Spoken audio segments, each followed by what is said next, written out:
défendu et qui a demandé qu'on reporte le procès parce que ce qu'on me reprochait, il avait demandé au syndic de lui envoyer, le syndic ne lui a pas envoyé.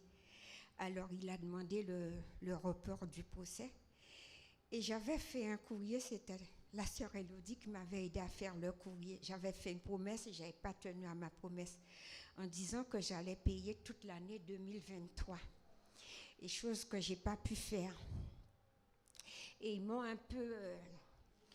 et lui, il m'a défendu beaucoup sur ça en disant qu'on peut dire quelque chose et après on ne peut pas faire la chose. Alors on ne doit pas me juger pour ça. Et le procès a été reporté. Je remercie Dieu pour ça. Et je remercie beaucoup papa qui m'a donné beaucoup de courage. Amen. Amen.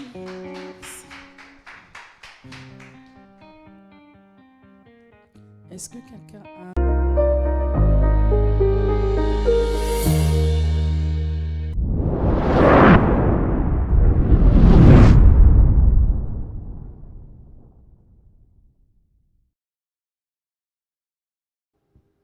Mais aujourd'hui, la prophétesse Eugénia Api vous salue. Je vous salue au nom du Seigneur Jésus-Christ. Je vous salue de tout mon cœur. En tant qu'enfant de Dieu, je vous salue. En tant qu'enfant de Dieu, je vous bénis. En tant qu'enfant de Dieu, je dépose la grâce et la faveur de Dieu sur vous, sur cette église. Ne dis pas amen que j'entende. Si tu reçois, crie, hein. Je ne suis pas apôtre Api. Je ne suis pas apôtre, moi. Je suis prophétesse. Donc, je ne suis pas pareil. Et en tant que femme, je ne suis pas non plus pareil. En tant que votre mère, la bergère de l'église, je ne suis pas pareil. Et en tant que bergère de l'église, vous n'avez pas le même comportement avec la bergère qu'avec le berger.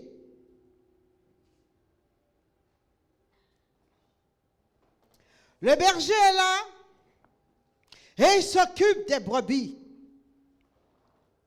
Mais quand la bergère pointe le nez, les brebis bêlent.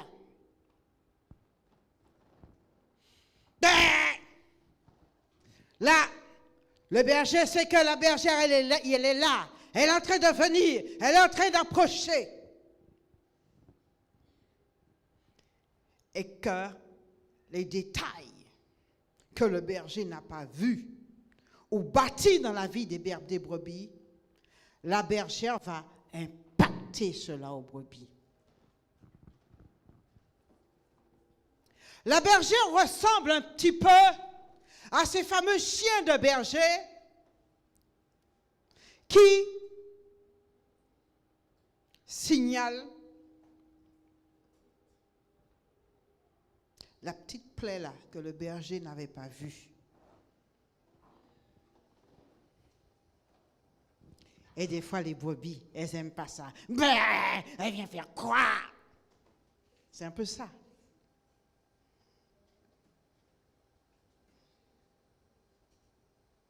Mais enfant de Dieu, Dieu est un Dieu d'ordre. Dis-le, Dieu est un Dieu d'ordre. Dieu a son ordre. Dieu a son ordre. Dieu a son heure, mais Dieu a son ordre.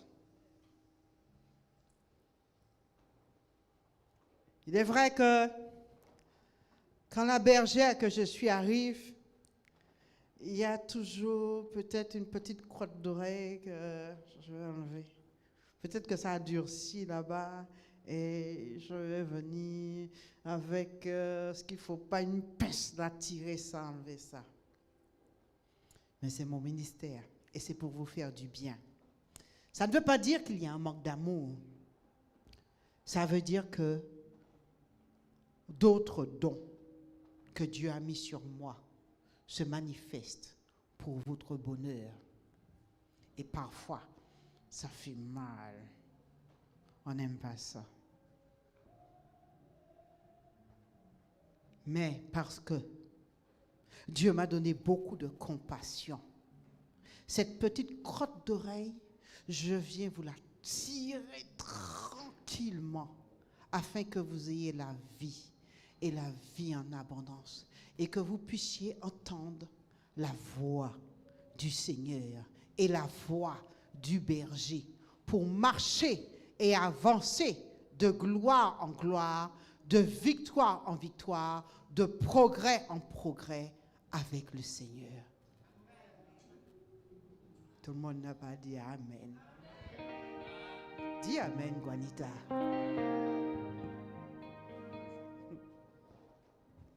Je vous bénis, peuple de Dieu. Je vous bénis richement. Je vous bénis richement, bien que dans mon cœur, j'ai certaines douleurs à cause de l'Église.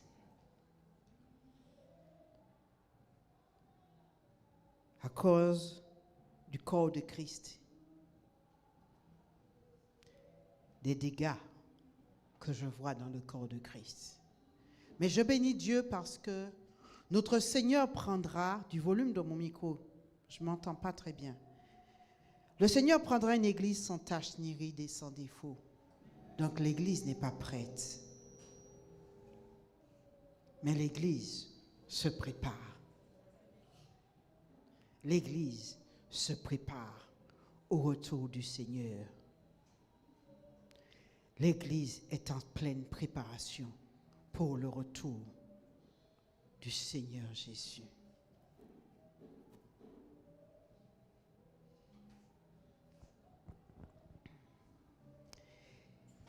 Il y a une année, je ne sais pas si c'est en 2022 ou 2023, le Seigneur m'a donné une parole pour l'Église, pour les églises des nations. Et cette parole, elle était claire et certaine. Cette parole montrait, dévoilait comment le peuple de Dieu parle mal des serviteurs de Dieu et des servantes de Dieu. Et comment c'est parvenu au Seigneur.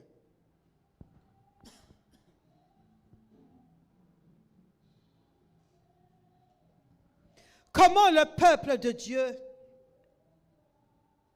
au lieu de s'atteler à servir Dieu, au lieu de s'atteler dans la volonté de Dieu, au lieu de s'atteler dans les principes de Dieu, au lieu de s'atteler à écouter le berger, au lieu de s'atteler à écouter les bergers, le peuple de Dieu recevait des bergers, recevait des bergères, mais critiquait, jugeait l'œuvre du Seigneur, critiquait et jugeait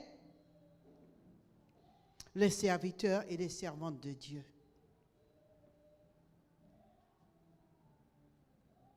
Et les pleurs des serviteurs de Dieu et des servantes de Dieu sont parvenus au Seigneur.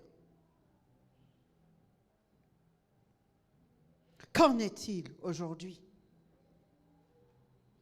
Qu'en est-il aujourd'hui? Cette révélation, elle est sur Alléluia TV, YouTube.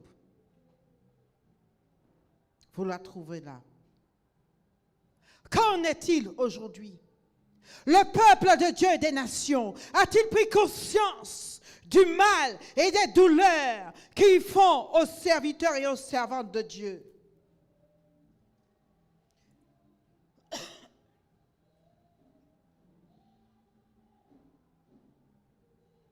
Le peuple de Dieu, de cette église, a-t-il pris conscience? Ou continue-t-il?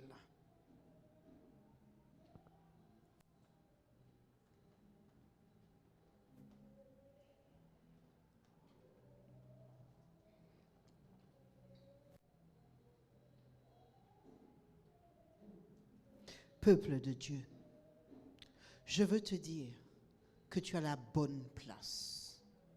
Tu as la bonne place.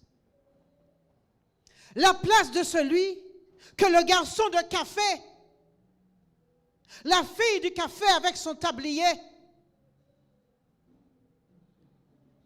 est en train de vous servir. Oui, je suis devant vous comme une servante en train de vous donner, en train de vous nourrir, en train de vous essuyer, de vous laver et d'enlever vos poussières. Vous avez une place d'honneur et vous ne connaissez pas la grandeur et la profondeur de cette place d'honneur. Vous ne comprenez pas le service que ça inclut, cette place d'honneur devant Dieu. Vous avez une place d'honneur devant Dieu. Mais vous regardez ceux qui sont devant comme étant une place d'honneur extrême par rapport à votre place. Rappelez-vous. Rappelez-vous. Rappelez-vous de ce que Dieu disait.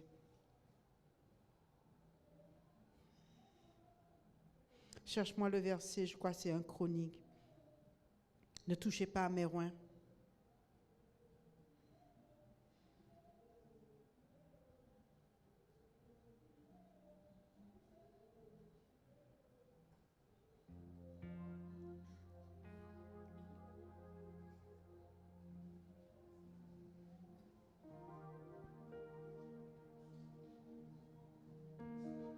Un Chronique 16, 22.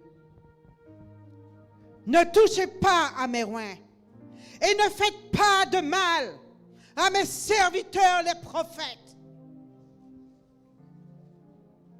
J'ai dit, et je répète, ne touchez pas.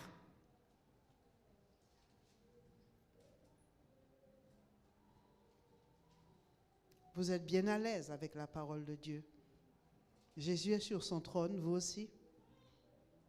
Levez-vous devant la parole de Dieu, comme la règle que l'apôtre Apis, quand il est présent, a établie. Car je suis sous son autorité. Merci. Un Chronique 16, 22 dit, ne touchez pas à mes roins et ne faites pas de mal à mes prophètes. Ça signifie quoi, ça? Qui m'a déjà touché? Bon, qui m'a déjà fait du mal? Dénonce-toi. Qui m'a déjà fait du mal? Tu es très honnête, mon fils. Je te bénis pour cela. Je suis prophétesse de cette église. Qui m'a déjà fait du mal?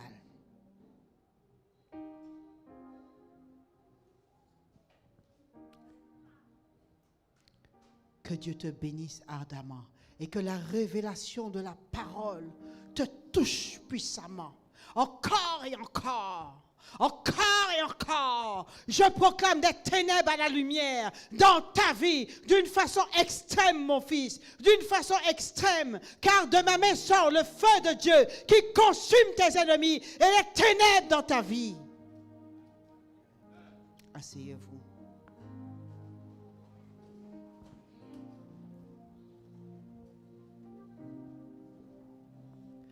Tous, vous m'avez déjà fait du mal en tant que prophétesse. Tous. Parce que de ta bouche sort la vie ou la mort. Tous, vous avez déjà parlé mal d'un serviteur de Dieu, d'une servante de Dieu. Ça, c'est faire du mal. Aujourd'hui, le culte, c'était pas bien. La prophétesse, elle était rigide.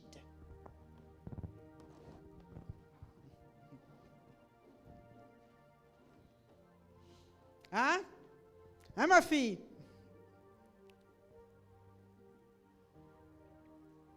Vous voyez le mal, ce que c'est? Le mal, ce n'est pas spécifiquement être là, toucher, pincer, prendre un couteau et puis couper. Non, le mal, c'est plus que ça. Par ta bouche doit sortir la bénédiction. Qui a déjà fait du mal à Apôtre Happy? Lève ton doigt.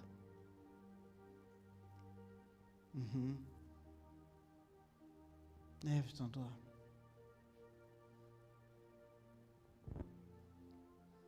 Moi. Quoi? Tu trouves ça étonnant?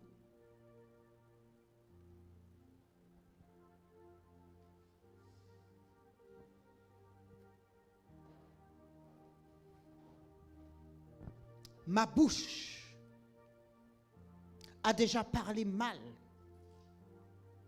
de mon homme de Dieu. Elle a parlé mal, même si elle a parlé toute seule. Ouais, tu te dis homme de Dieu, mais ça, c'est mal, peuple de Dieu. Je me dénonce. Qui peut se dénoncer? Y a-t-il quelqu'un ici qui peut se dénoncer?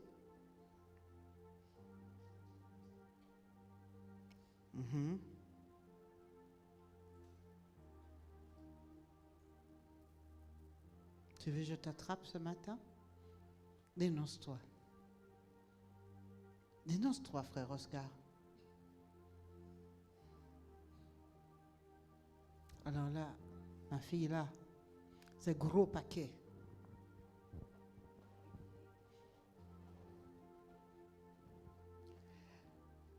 Est-ce que je vous condamne? Non. La Bible dit que tous ont péché et sont privés de la gloire de Dieu. Mais Jésus-Christ est mort et ressuscité pour toi, en gloire et en puissance. Jésus-Christ a pris la nature d'un homme, est venu à la croix pour que tu sois sauvé.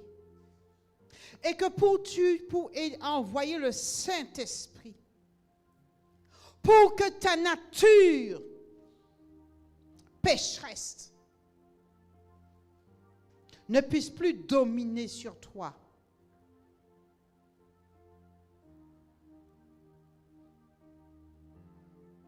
Pour que tu participes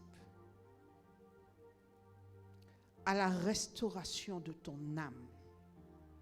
Pour que tu viennes à l'école le dimanche et dans la semaine, parce que tu es à l'école et je suis la maîtresse d'école. Pour que tu sois libéré, délivré, restauré, renouvelé, et que tu vives en gloire et que le péché ne domine pas sur toi.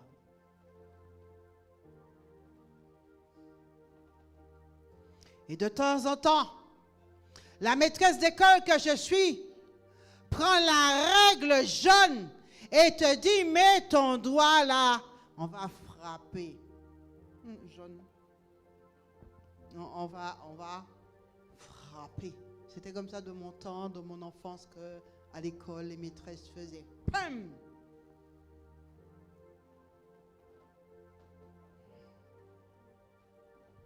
Mais Dieu lui-même,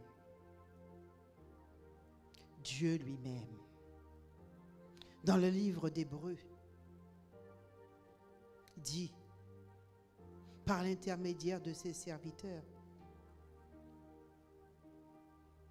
que Dieu châtie celui qu'il aime. J'aime beaucoup ce verset. Je l'aime beaucoup.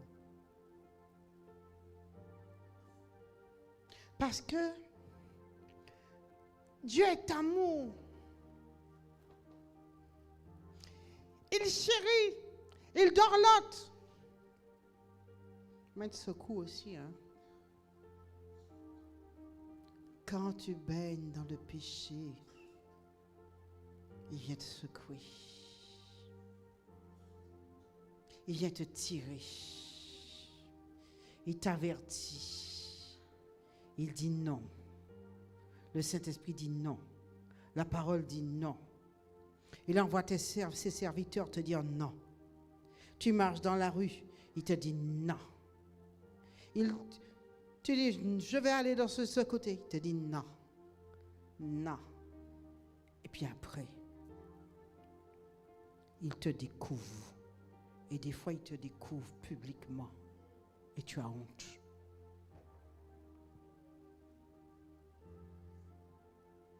Tu ne vas pas attendre un gros bâton qui va venir comme la maîtresse d'école avec sa règle. Mais c'est ça, la règle de Dieu. La règle jaune qui frappe et qui fait mal. Et tu vois ta condition de vie. Mais ce Jésus qui est venu,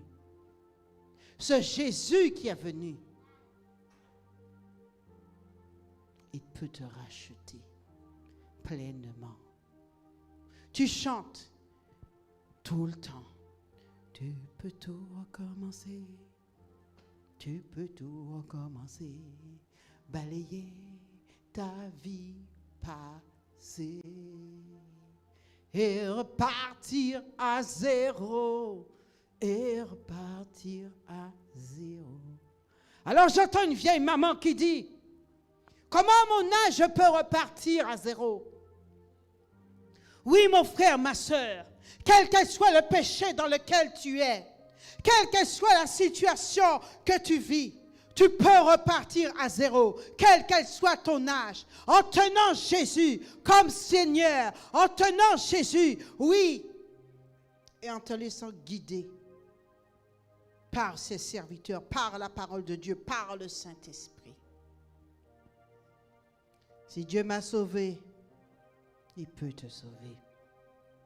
Si Dieu m'a sauvé, il peut sauver n'importe qui. Parce que ma robe était sale.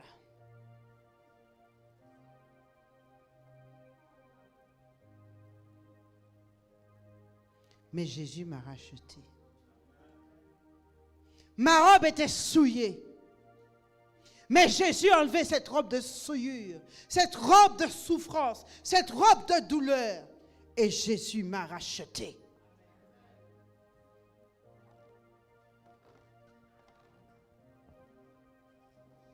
J'avais une destinée que le diable avait écrit, que les hommes avaient écrit. Mais Jésus avait déjà une destinée pour ma vie. Et c'est celle-ci qui s'accomplit sous vos yeux à son heure.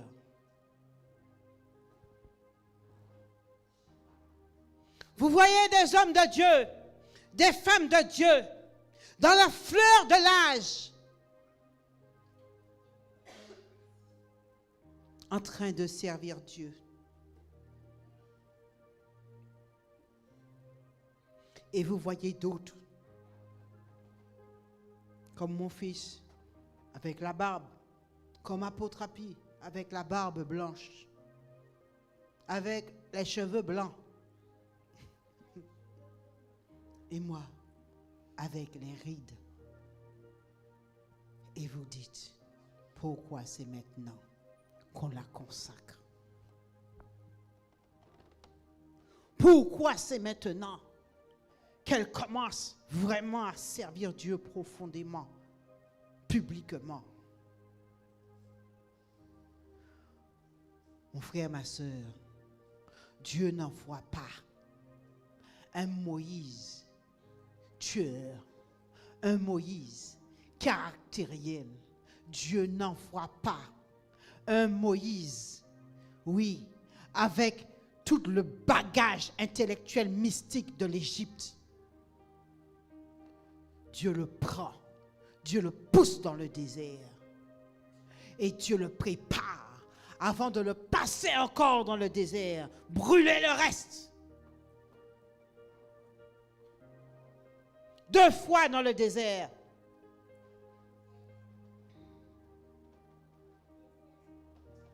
pour maintenant être un leader qui rentre de nouveau dans le désert. Mais cette fois-ci, avec toute une troupe, une vie dans le désert, la gloire dans le désert. Comprenez, certains serviteurs de Dieu, certaines servantes de Dieu, qui ont été persécutés pendant de longues années avant de voir la gloire. Peuple de Dieu, il y a différents serviteurs de Dieu. Il y a des fois devant vous des Moïse, il y a des David, il y a toutes formes de serviteurs de Dieu. Il y a des Job. Peuple de Dieu, ne mettez pas les serviteurs de Dieu, les servantes de Dieu dans des boîtes. Mais comprenez que les serviteurs de Dieu, les servantes de Dieu, c'est Dieu qui les façonne comme il veut pour vous servir. Quand vous allez dans un café, ce café-là, cette servante-là qui vous sert, ou ce serviteur qui vous sert, lui, il a un tablier noir, l'autre peut avoir un tablier coloré, l'autre peut avoir pas de tablier, l'autre peut avoir. Prenez cette image pour comprendre les serviteurs de Dieu et ne plus porter un jugement sur eux, car c'est mal. Soyez bénis.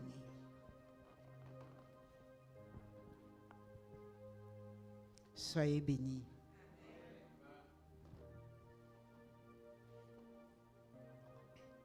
Vous savez, apôtre Happy regarde.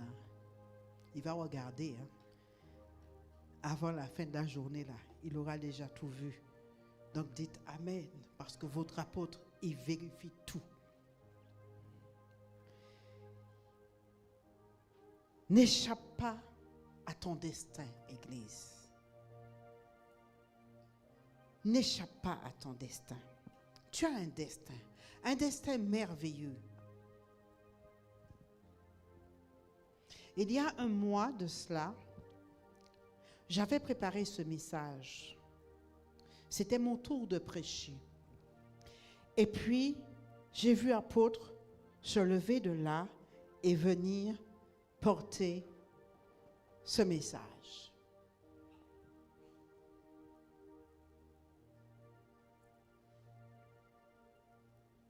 Mais quand j'ai fini, je lui ai dit, mais c'était à moi, apôtre, mon tour de prêcher, vous m'aviez mis sur le planning.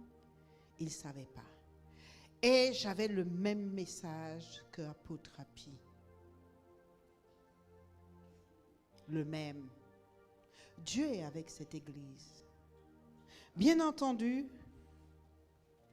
sur la base du même message, Dieu a transformé un peu mon message. Dieu m'a donné la continuité de ce message. Et Dieu m'a donné les prémices de ce message.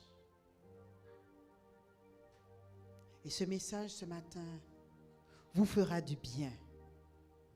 Réveille-toi, ma fille. Ce message vous fera du bien. Ce message vous transformera encore et encore. Ce message vous solidifiera encore et encore.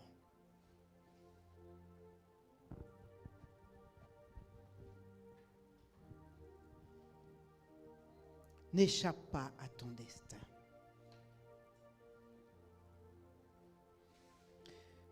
Je vais vous raconter une petite histoire de vie chrétienne.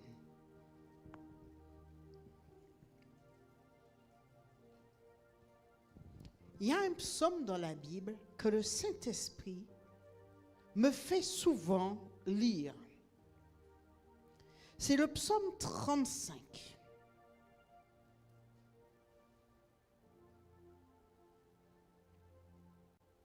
C'est le psaume 35 qui, au verset 3, dit « Brandis la lance et le javelot contre mes persécuteurs.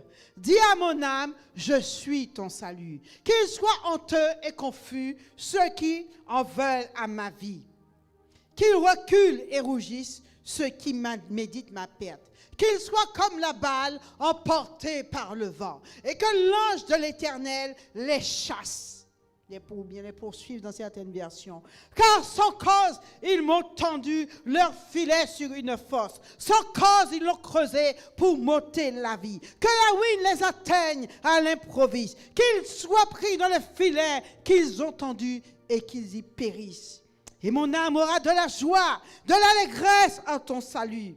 Tous mes os diront, Éternel, qui peut comme toi délivrer le malheureux et le pauvre de celui qui le dépouille. De faux témoins se lèvent. Ah. Ils m'interrogent sur ce que j'ignore. Ils me rendent le mal pour le bien. Et mon âme est dans l'abandon. On dirait une tragédie. On dirait une tragédie. Et moi, quand ils étaient malades, je revêtais un sac, j'humiliais mon âme par le jeûne, je priais la tête penchée sur mon sein, comme un ami pour un ami, comme pour un frère, je me traînais lentement, comme pour le deuil d'une mère, je me courbais avec tristesse. Puis, quand je chancelle, ils se réjouissent. Vous voyez le méchant? Quand je chancelle, ils se réjouissent. Et ils s'assemblent à mon insu pour m'outrager. Leur bouche fait bra, bra, bra, bra, bra, bra, bra, bra. Ils me déchirent sans relâche. Avec les impies, les parasites moqueurs, ils grincent des dents contre moi. Hey, on va faire ça. Seigneur, je dis là maintenant, Seigneur, jusqu'à quand le verras-tu? Protège mon âme de leurs embûches, ma vie contre les lionceaux. Et puis, un saisissement me prend et je dis, je te louerai dans la grande assemblée, je te célébrerai au milieu d'un peuple nombreux. Et quand c'est comme ça, je vois l'Église, mes frères et sœurs en Christ, mes brebis, les brebis du Seigneur. Oui, je dis, wow, je viendrai raconter des merveilles. Comment je suis sorti de là? Que ceux qui sont à tort, mes ennemis, ne se réjouissent pas à mon sujet. Que ceux qui me haïssent sans cause ne m'insultent pas du regard. Quoi? En tant que bergère, en tant que femme d'homme de Dieu, mon Dieu, qu'est-ce qu'on m'a déjà toisé? Bah! Et ça, c'est beaucoup les femmes. Ils ouvrent contre moi leur bouche. Ils disent, ha ha, nos yeux regardent, Éternel. Ben oui, ils disent, tu vois, elle est en train de dire, tu vois, t'as vu, aujourd'hui elle a mis des chaussures plates, peut-être qu'elle a mal en quelque part. Ils disent, et ils disent encore plus. Ils disent, ha ha, nos yeux regardent. Éternel, tu le vois, ne reste pas en silence. Seigneur, ne t'éloigne pas de moi. Juge-moi selon ta justice, Éternel mon Dieu, et qu'ils ne se réjouissent pas à mon sujet, qu'ils ne disent pas dans leur cœur, ha ha ha ha ha, voilà ce que nous voulions, qu'ils ne disent pas, nous l'avons englouti. C'est ça que tes ennemis sont en train de chercher, que tu crèves, terre à terre, grossièrement, c'est ça. Que tu ne sois plus,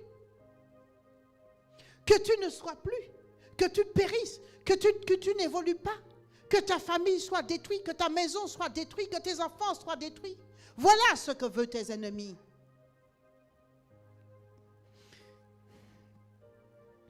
Que tous ensemble, ils soient honteux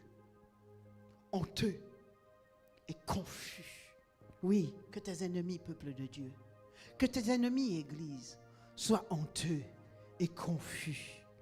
Ceux qui se réjouissent de ton malheur, oui.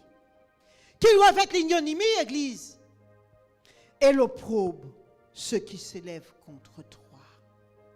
Que les démons qui se lèvent contre toi périssent ce matin.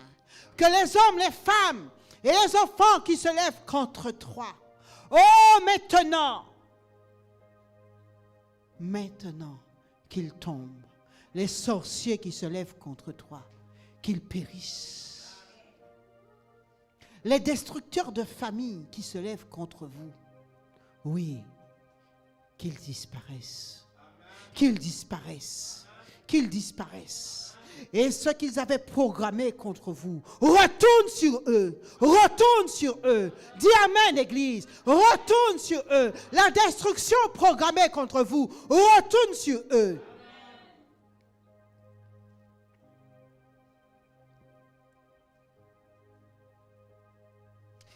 Mais qu'ils aient de l'allégresse et de la joie, ceux qui prennent plaisir à votre innocence.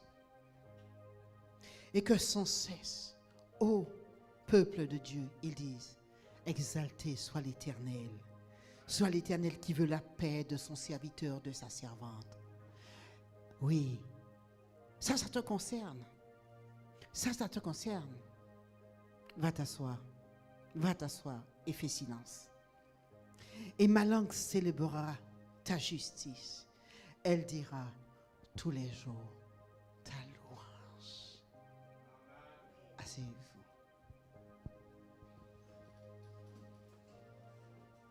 Tu es merveilleux, peuple de Dieu. Dieu est très merveilleux. Regarde tes ennemis, Église. Regarde ceux qui sont tes ennemis. Regarde dans ton village ceux qui sont tes ennemis. Ils dégringolent un à un. Ils tombent un à un. Ils périssent un à un. S'en suivra de mort et de mort et de mort et de mort et de mort. Attends-toi et beaucoup de mouchoirs, mais garde ton argent, car Dieu accomplira cela certainement. Elle n'a pas encore compris. Elle n'a pas encore compris. Réécoute ce prêche. Réécoute ce que Dieu dit. Parce que jusqu'à présent, je n'arrive pas à avancer. Je donne le prêche instantanément. J'ai écrit 2 fois. Je n'arrive pas à avancer. Parce que Dieu veut vous bénir d'une façon particulière ce matin, Église. Dieu veut décortiquer. Dieu veut enlever ceux qui résistent, les ennemis qui résistent dans votre vie. Les démons qui résistent dans votre vie, les jougs qui résistent dans votre vie, ou les fardeaux qui résistent dans votre vie. Les péchés et les iniquités qui résistent dans votre vie. Dieu veut enlever ce matin, Dieu veut détruire ce matin les autels qui résistent dans votre vie.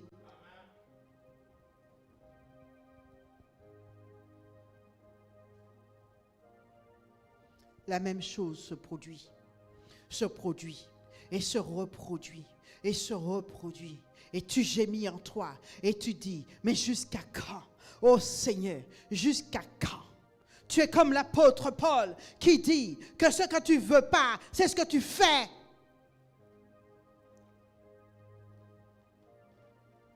Ce que tu ne veux pas, c'est aussi ce qui t'arrive.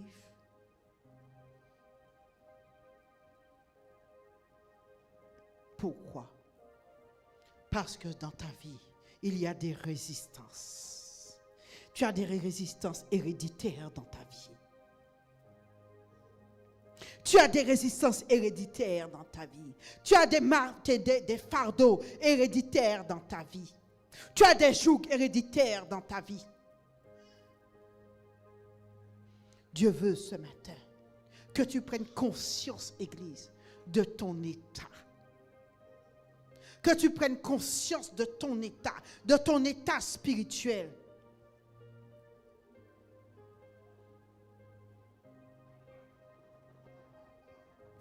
Mais Dieu veut te donner une belle victoire, une très belle victoire. Et je proclame en ce mois de mars, année de la victoire.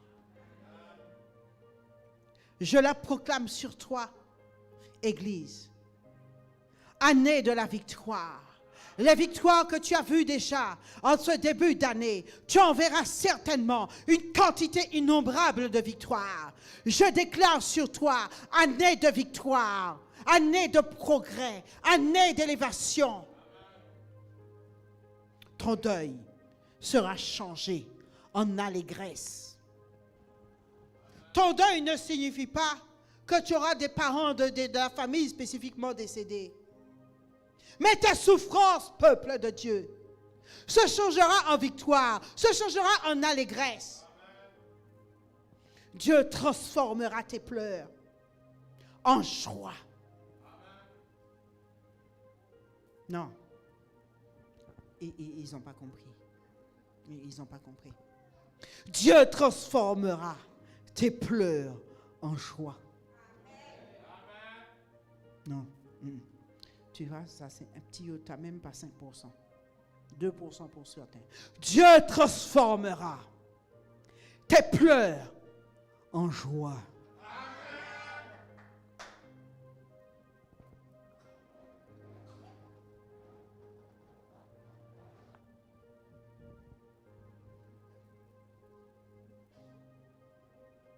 Étant servante de Dieu, étant enfant de Dieu, étant femme de pasteur, étant appelée de l'Éternel et prophétesse, appelée au ministère, maintenant consacrée, j'ai souffert beaucoup. Dans un chronique que nous avons lu tout à l'heure, qui dit « Ne touchez pas à mes oins, ne faites pas de mal à mes prophètes. » J'ai vécu ce verset dans toute sa longueur. Chaque mot de ce verset s'est accompli dans ma vie.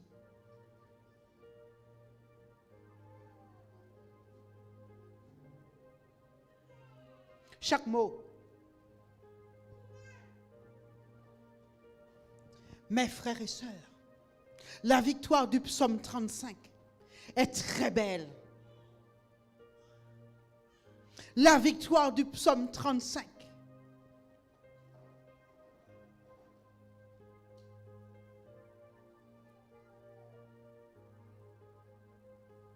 regarde ça.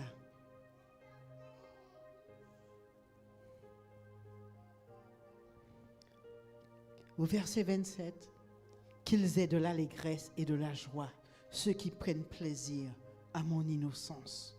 Et que sans cesse ils disent, exalté soit l'Éternel, qui veut la paix de son serviteur.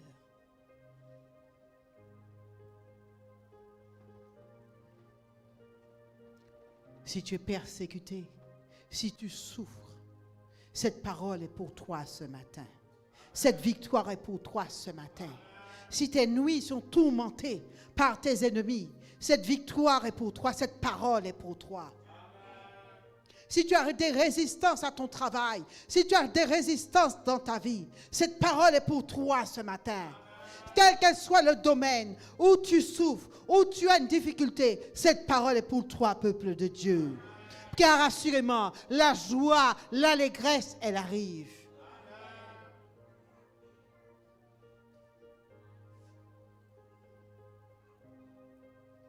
J'ai vécu une très grande persécution dans cette église. Une grande et effrayante persécution. Une grande et troublante persécution.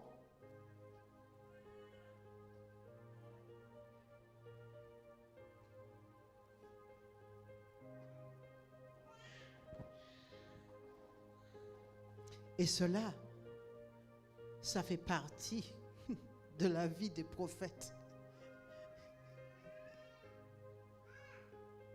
Quand tu lis ta Bible, tu vois les douleurs des prophètes. Comment les prophètes de l'Ancien Testament et du Nouveau Testament ont souffert. Tu vois la récompense des prophètes dans l'Apocalypse. De la Genèse à l'Apocalypse, tu vois que les prophètes. Et aujourd'hui, quand on parle de prophètes, tout le monde a l'impression que ce sont des voleurs, que ce sont des bandits, que ce sont des faux et des fausses prophétesses. Il y en a d'autres qui croient que les prophètes n'existent plus. Même dans cette église, quand l'apôtre parle des faux prophètes, certains d'entre vous braquez les yeux sur moi.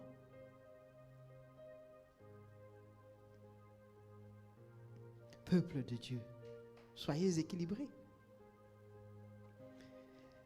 Mais ce n'est pas ça la persécution.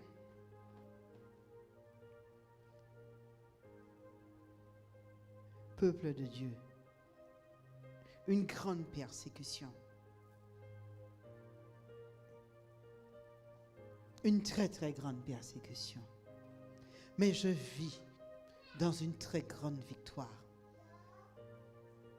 Mais je vis dans une très très grande victoire.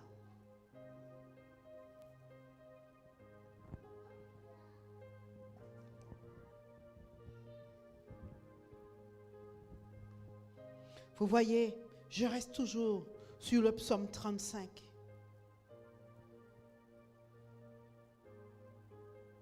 Mais ce matin, je veux vous dire, de la part du Seigneur, que quelle qu'elle soit la persécution, vous devez accomplir votre destin. Parce que vous avez un destin, peuple de Dieu. Chacun individuellement a un destin. Chacun a un destin. Toi, frère, tu as un destin. Toi, sœur, tu as un destin. Enfant, tu as un destin. Et le destin doit s'accomplir. Parce que Dieu, quand il créa l'homme, il le créa à son image et à sa ressemblance. Mais Dieu prit une côte de l'homme et forma la femme. Je n'ai pas dit créa, je dis forma la femme. Homme, Dieu t'a très légèrement diminué pour créer la femme.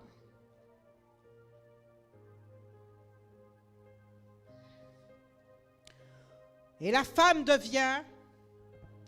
a été conçue en tant que Aide, A-I-D-E. Ce qui signifie en hébreu Ézer. Et Ézer signifie finalement, bien entendu, aide, secours, assistance. Donc, femme, tu es un secours, tu es une aide, tu es une assistante. Je suis une aide. Je suis une assistante. C'est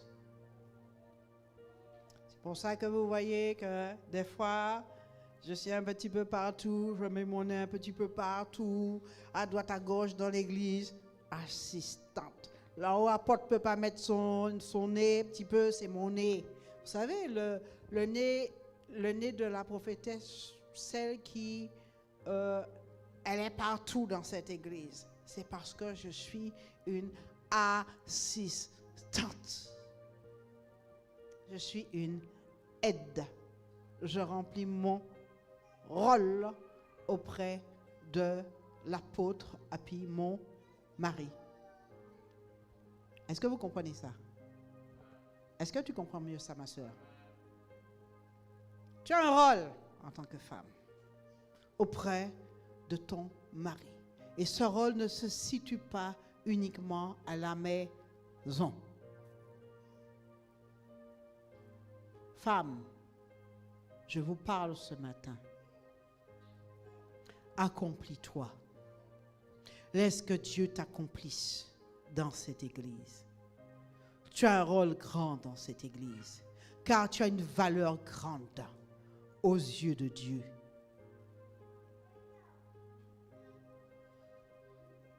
Dans le temple, vous vous rappelez, Jésus est venu avec un fouet. Il a chassé les marchands. Et ça, tous vous le connaissez.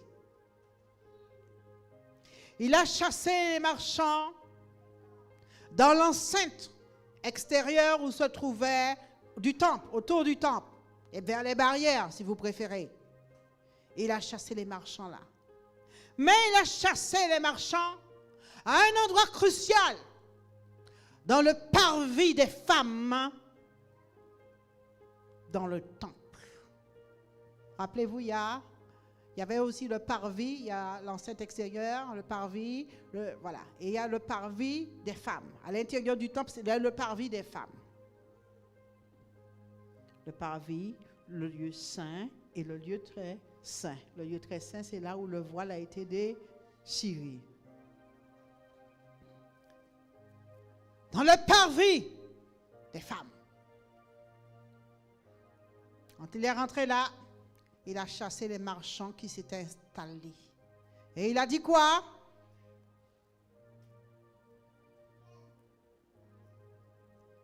Il a demandé aux marchands de partir. Et il a dit qu'on n'en fera pas une caverne de voleurs. Qui connaît ça? Voilà.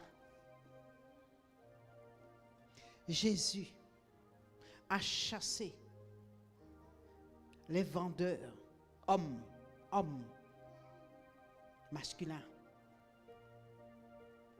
qui empêchaient aux femmes de s'épanouir, de s'accomplir, de louer Dieu, d'adorer Dieu dans le parvis.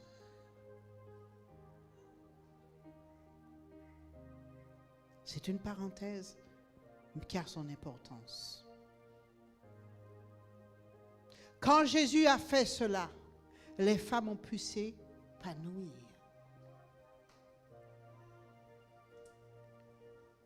Femmes, qu'est-ce qui vous empêche de vous épanouir dans le corps de Christ? Mère, qu'est-ce qui t'empêche de t'épanouir dans le corps de Christ?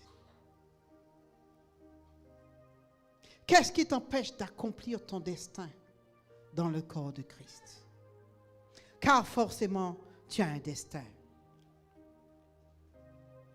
Dans le psaume 68, 11, psaume 68,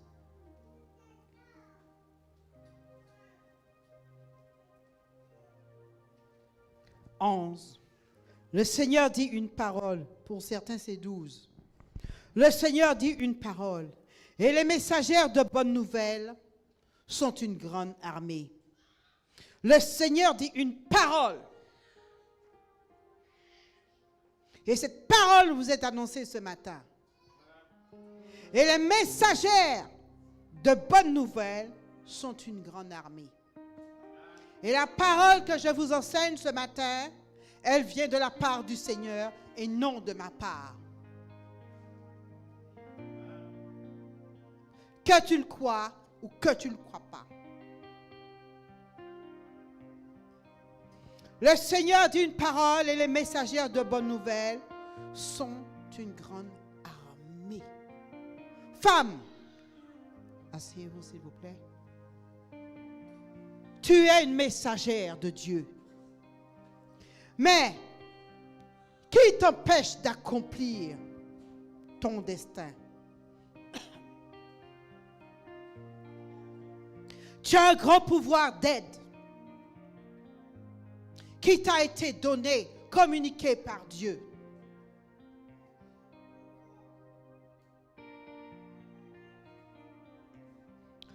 Tu as un grand pouvoir d'aide.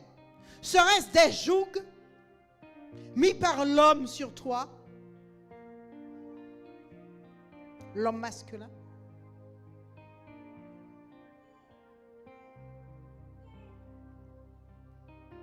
Tu as un grand pouvoir d'aide, mais qui est combattu. Tu as un grand pouvoir d'aide.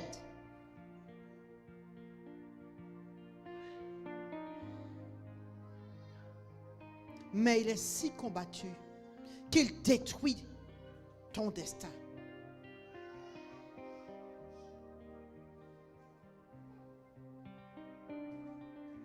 Et parfois, l'homme masculin, par ses non-engagements envers la femme, par son non-respect envers la femme, détruit ce destin que Dieu veut accomplir dans la vie des femmes. Des hommes abandonnent les femmes à certaines responsabilités qui n'est pas pour elles. Homme, prends tes responsabilités vis-à-vis des femmes, de l'aide que Dieu t'a donnée.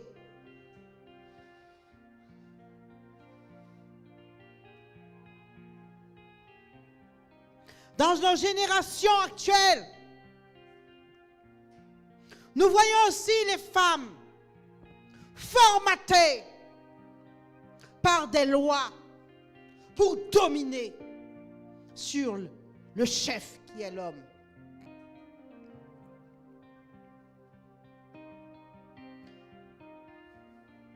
Mais ce n'est pas une bonne chose. Souvent, cela rend les hommes masculins démissionnaires. Et l'un et l'autre n'accomplit pas ce pourquoi il est né. Et cela est plein dans l'Église.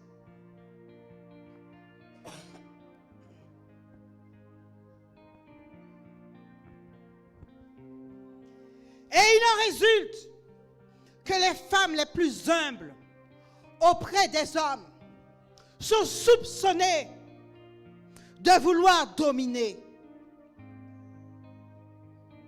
Œuvre du diable, œuvre du monde, œuvre de la chair, œuvre des lois contraires à la parole de Dieu.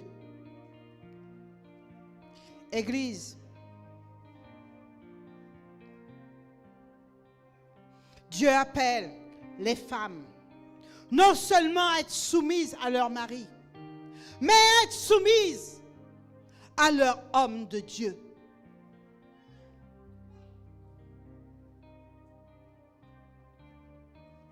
L'homme et la femme ont des destins, tant dans la vie familiale que dans l'Église.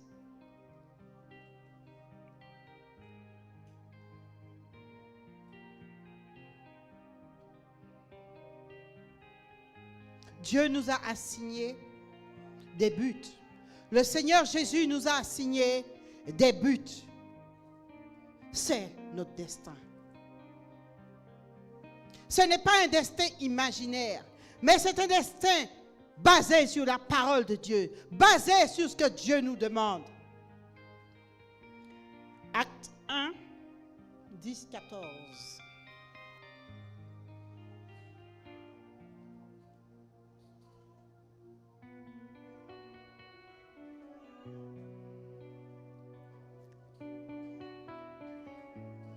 Quand Jésus partait, Jésus a été élevé dans les airs.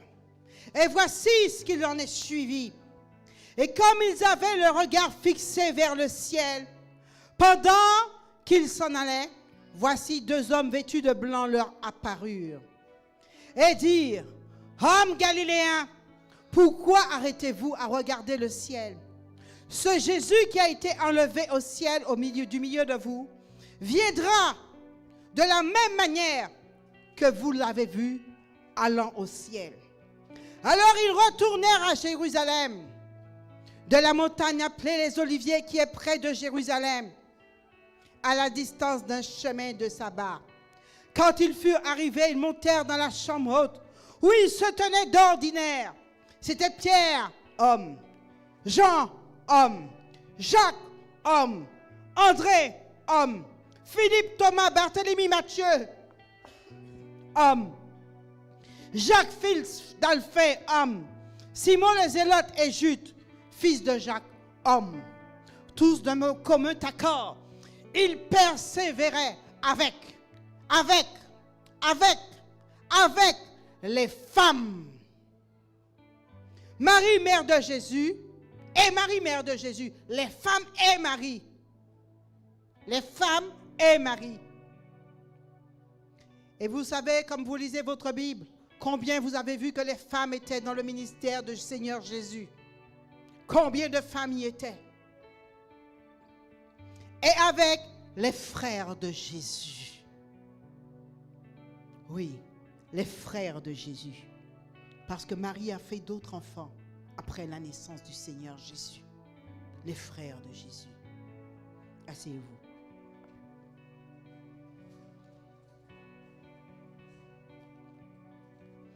Frères et sœurs en Jésus-Christ, peuple de Dieu, le destin des chrétiens et des chrétiennes est vaste et noble.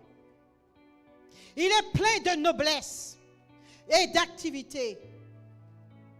Le destin de chrétien a sa part de tribulation, de persécution. Mais le destin des enfants de Dieu, des serviteurs de Dieu, des servantes de Dieu, ne s'accomplit pas seulement par une prière, des prières et l'imposition des mains. Et quand on entre chez soi, on s'assied tranquillement et on mange et on boit et on vit. Non. Il y a plus que ça. Dieu vous demande plus que ça. Dieu me demande à nous tous plus que ça. Et c'est pour le corps de Christ en entier. Les églises et les églises et les églises entièrement.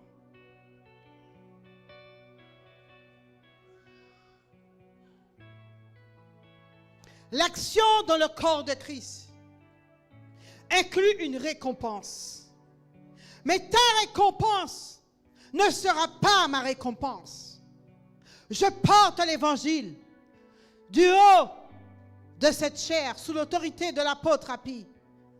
Mais j'aurai ma récompense, mon jugement pour mon travail et ma récompense. Quelle sera ta récompense? As-tu déjà pensé à ta récompense pour ton action dans l'œuvre du Seigneur?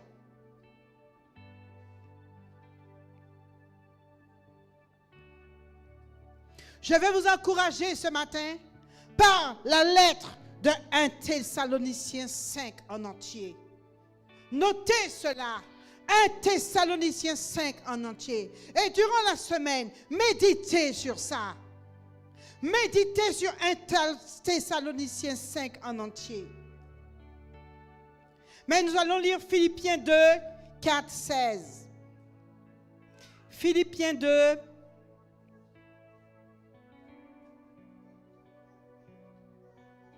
4,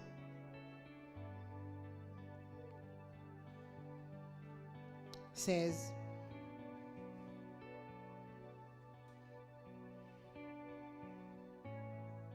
Que chacun de vous, au lieu de considérer ses propres intérêts, considère aussi ceux des autres.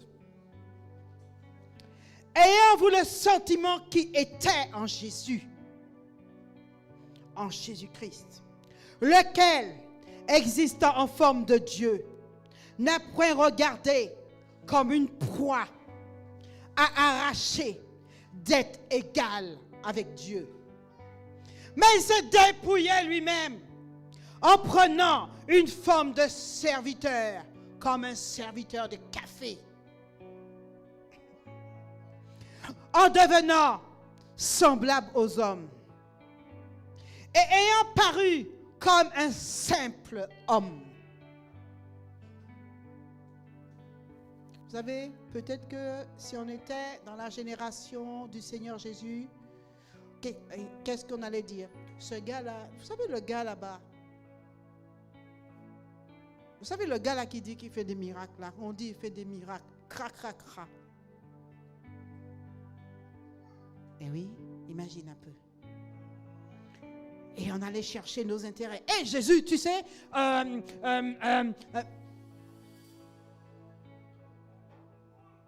il s'est mis dans la peau d'un homme, avec les faiblesses d'un homme, la vie d'un homme, charpentier, mais venu mourir pour toi, pour moi. Jésus de Nazareth l'a fait. Mais il s'est dépouillé lui-même en prenant une forme de serviteur, en devenant semblable aux hommes. Et ayant paru comme un simple homme, il s'est humilié lui-même. Je dis bien lui-même, hein, il s'est humilié lui-même. On ne lui a pas dit, humilie-toi devant la porte-rapie. Non, il a décidé de s'humilier lui-même devant tous les hommes sur la terre. Se rendant obéissant jusqu'à la mort, même jusqu'à la mort de la croix.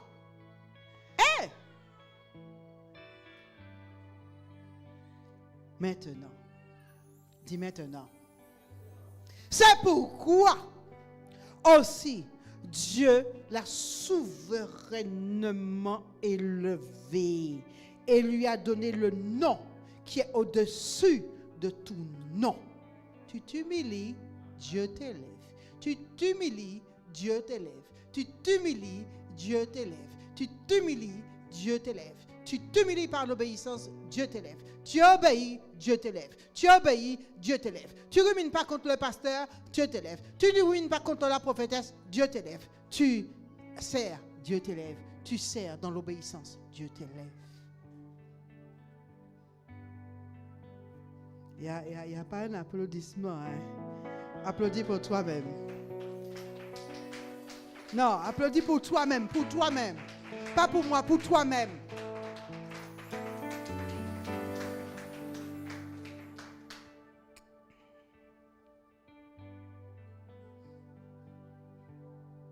Afin qu'au nom de Jésus, tout genou fléchisse. Aïe! Dans les cieux, sur la terre, sous la terre. Et que toute langue confesse que Jésus-Christ est Seigneur. Donc, celui qui te dit là, Jésus n'est pas Seigneur là. Il est condamné. Le temps viendra où il va dire que Jésus-Christ est Seigneur. Et ses genoux vont fléchir. Parce que quand il sera devant le jugement, le temps du jugement là, ses genoux vont fléchir. Jésus, tu es Seigneur. Oui, mais moi je ne crois pas que Jésus existe. Jésus est Seigneur. Non, Jésus est juste un prophète. Jésus est Seigneur.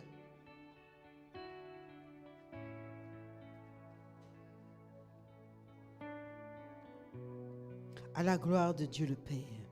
Ainsi, mes bien-aimés frères et sœurs en Jésus-Christ, comme vous avez toujours obéi,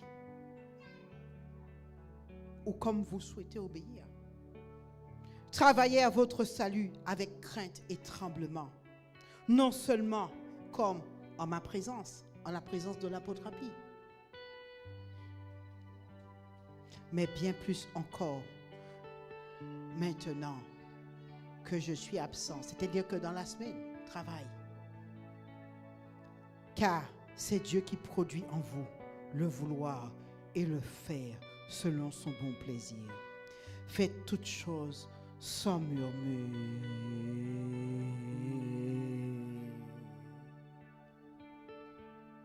ni hésitation,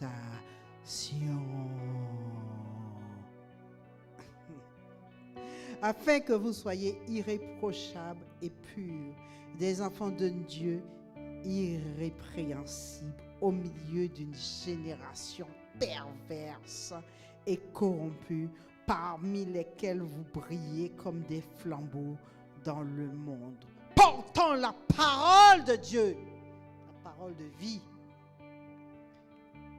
Amen. Amen. Et je pourrais dire, pour paraphraser, et apôtre Api pourrait se glorifier au jour de Christ de ne pas avoir couru, donc marché avec Christ, en vain, ni fait l'œuvre de Dieu en vain dans vos vies. Asseyez-vous.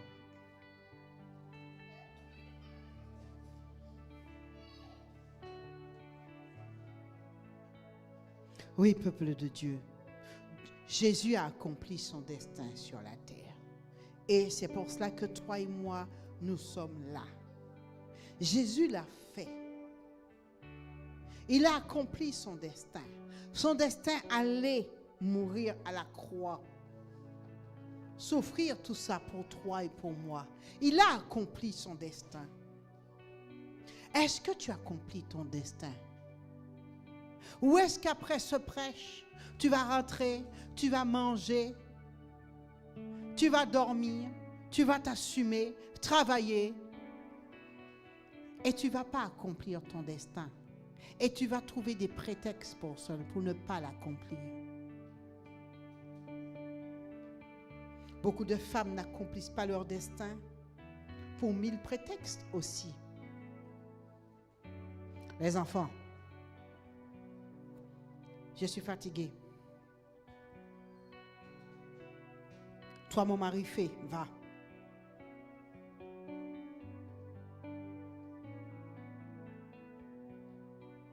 Je ne peux pas, je n'ai pas l'argent. Ma famille ne veut pas. Il y en a qui disent, mon copain, chrétienne dans l'église, mon copain va me quitter. Quitte ton copain. Quitte ton copain. Quitte ton copain. Cherche-moi dans la Bible, copain. Ce que ça veut dire.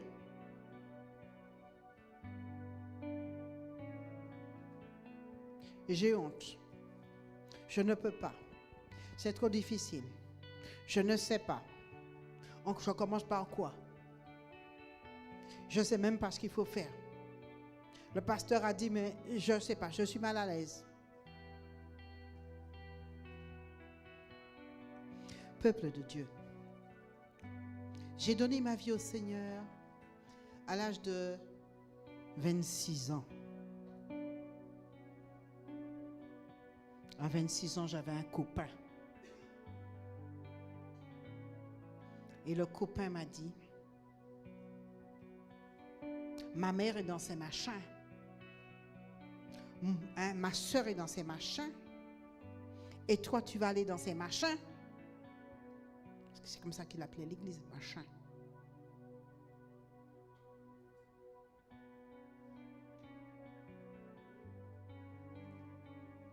Si tu vas dans ces machins, oublie-moi.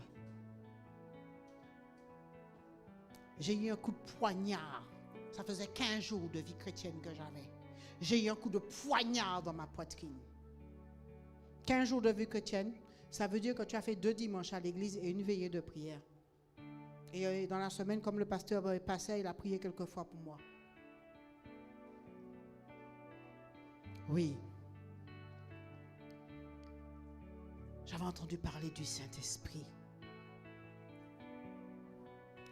Et j'étais déjà baptisée du Saint-Esprit. Je parlais déjà en langue. En moins de 15 jours.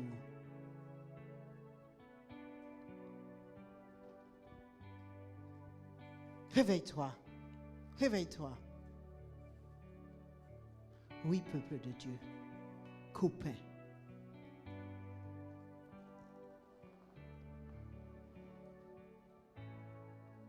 Copain qui te dit, si tu vas dans ces machins, oublie-moi. Et copain qui rajoute, d'ailleurs, choisis entre ton église et moi.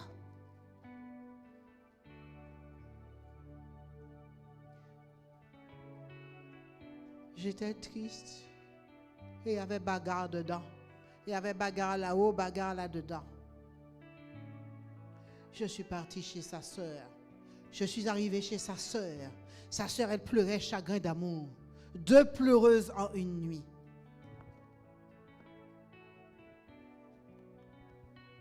On n'a pas dormi. C'était à Drancy, là. Mais à un moment donné, vers le matin, le petit matin, je me suis rappelé de mon Dieu.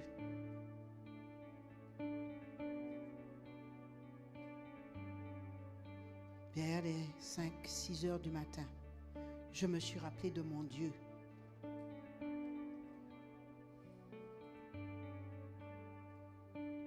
Et j'ai entendu la voix du Saint-Esprit qui m'a dit, pour la première fois, j'ai entendu la voix du Saint-Esprit qui m'a dit, quitte-le et suis-moi.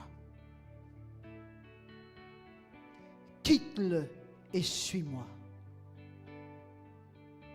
Vers 6 heures, je me suis habillée bien proprement.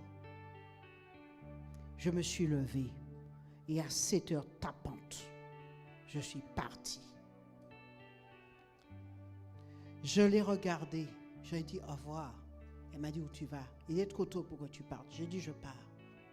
Elle m'a dit où tu vas?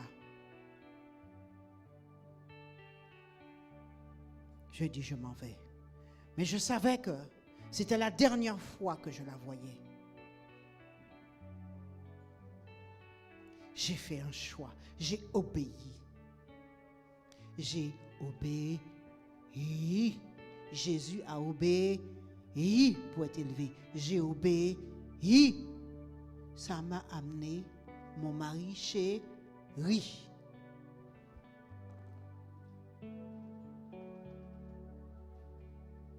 Est-ce que tu comprends? Copain. Paye le prix. Sors de l'impudicité. Sors de la fornication. Sors de la débauche. Sors de l'adultère. Sors du mensonge. Sors des querelles. Sors de la médisance. Sors du péché. Sors du péché pour être élevé. Sors du péché pour être élevé. Tu attends une promesse de Dieu. Sors du péché pour être élevé.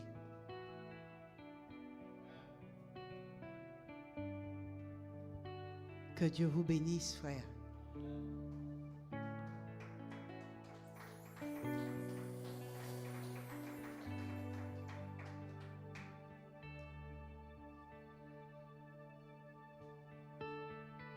Jésus, dans Jean 17 en entier, a prié pour l'accomplissement du destin de l'Église. La prière sacerdotale que tout le monde dit là, il a prié pour le destin de l'Église. Oui, Jésus a prié. Je vais voir si je vais le lire. Je sais que je suis longue. Et supportez-moi parce que je suis toujours très longue et plutôt calme, mais précis. Jean 17. Après avoir ainsi parlé, Jésus leva les yeux au ciel et dit, Père, l'heure est venue. Glorifie ton Fils afin que ton Fils te glorifie. Selon que tu lui as donné le pouvoir sur toute chair, afin qu'il accorde la vie éternelle à tous ceux que tu lui as donnés. Tu es concerné, hein? Or, la vie éternelle, c'est qu'ils te connaissent, toi, le seul vrai Dieu, celui que tu as envoyé, Jésus-Christ. Et celui que tu as envoyé, Jésus-Christ. Je t'ai glorifié sur la terre. J'ai achevé l'œuvre que tu m'as donnée à faire. Et maintenant, toi, Père, glorifie-moi auprès de toi-même, de la gloire que j'avais auprès de toi avant que le monde fût. Et vous vous rappelez, il s'est humilié, il est venu, il s'est humilié. Hein? Maintenant, il te redemande ce qui lui est dû. Hein? Voilà. J'ai fait connaître ton nom aux hommes. Jésus l'a fait. Mais c'est quoi ton problème pour que tu ne fasses pas connaître le nom du Seigneur aux hommes? Qu'est-ce qui te retient, Église? Qu'est-ce qui t'empêche de faire la volonté de Dieu? Je fais connaître ton nom aux hommes. Et tu m'as donné du milieu du monde. Dieu met devant vous, le Saint-Esprit met devant vous, les anges mettent devant vous, des hommes, des femmes, des enfants. Et vous les emmenez peut-être à l'église une fois, 2 fois, pour peu qu'ils partent, vous laissez. Ou bien des hommes, le Saint-Esprit vous dit, va parler à cette femme dans votre transport. Va parler à cette femme, va parler à cet enfant. Vous trouvez toutes sortes de situations. Mais mon frère, ma soeur, c'est une âme. Le sang. Dieu a dit d'aller lui parler, le sang. Le sang. L'âme. Le sang. L'âme. L'âme est dans le sang. vous laissez cette âme entre les mains de Satan, votre ennemi. Maintenant, ils ont connu.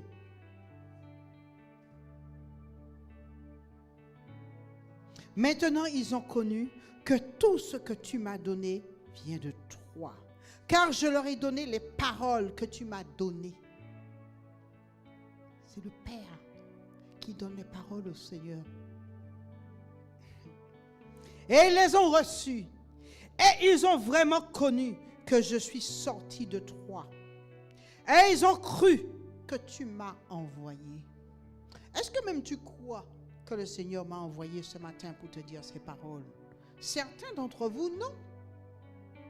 Certains d'entre vous raisonnent. D'autres, oui. Pour d'autres, ils disent c'est un rappel. Mais c'est un rappel qui doit produire la vie en toi. Ça doit produire ce matin. Ça doit produire dans la semaine. Ça doit produire en tout temps. Ça doit produire, on doit voir le résultat maintenant. Parce que si Dieu m'envoie, c'est parce que tu as entendu, mais tu n'as pas appliqué. Ou tu as appliqué très petitement, partiellement. J'ai inventé un français, hein? Et Jésus disait, c'est pour eux que je prie. Je ne prie pas pour le monde, mais pour ceux que tu m'as donnés, parce qu'ils sont à toi. Et tout ce qui est à moi est à toi. Tout ce qui est à moi est à toi. Et tout ce qui est à toi est à moi. Et je suis glorifié en eux. Et Jésus arrête à rajouter, je ne suis plus dans le monde. Et ils sont dans le monde. Toi aussi, tu es dans le monde. Quand j'étais jeune chrétien, quand j'ai donné ma vie au Seigneur, bon, j'étais prête maintenant à partir. Je disais, Seigneur, prends-moi. Oui, Seigneur, prends-moi. Qu'est-ce que je fais là encore? Prends-moi. Le Seigneur m'a dit, Et j'ai été à Pau, dans une conférence. Et là, j'ai entendu une voix terrible qui m'a appelé à le servir. Une voix terrible. Ce n'était pas la voix de Jésus. Ce n'était pas la voix du Saint-Esprit. Mais c'était la voix du Père. Une voix que quand tu entends, tu sens que tu vas tomber. Tu ne peux pas tenir debout. Demande pas d'entendre ça parce que tu peux même sentir que tu peux tomber.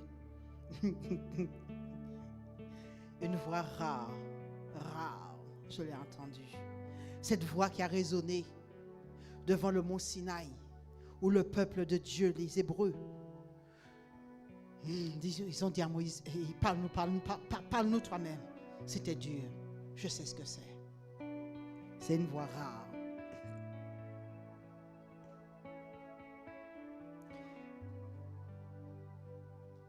Je ne suis plus dans le monde, ils sont dans le monde, et je vais à toi.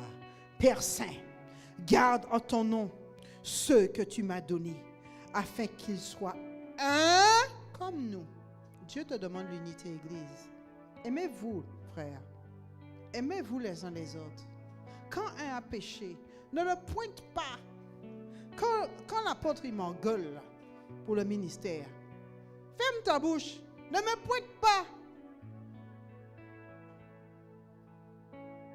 Il va m'engueuler, ça va finir, non? Il va m'engueuler, il va venir me chérir après, non?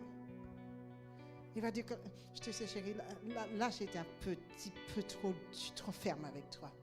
Vraiment, pardonne-moi. Vraiment, ma louloute, ma doudou. Hein? Ma marquise, comme il m'appelle. Hein? Vos yeux, hein? Comment il me dit ça? Hein? Vos yeux me font mourir d'amour. Et puis toi, là, tu seras... La prophétesse, personne engueulée, elle n'est pas contente. Hein? La prophétesse, tu seras toujours... Église. Ne mets pas le doigt entre l'arbre et l'écorce, parce que ton doigt va rester piégé. C'était une parenthèse. C'était une parenthèse. Et maintenant, je vais à toi et je dis ces choses dans le monde, afin qu'ils aient en eux ma joie parfaite. Église, toi aussi, tu dois avoir la joie parfaite dans le Seigneur.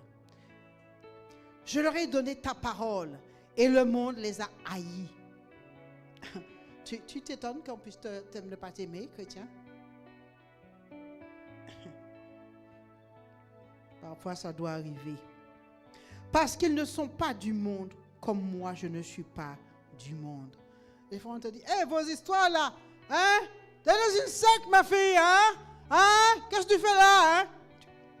C'est normal. Je parle à la ivoirienne. Je ne te prie pas de les ôter du monde. Ce que moi je voulais. Dieu, prends-moi. Jeune chrétien, prends-moi maintenant. C'est bon, je suis sauvé.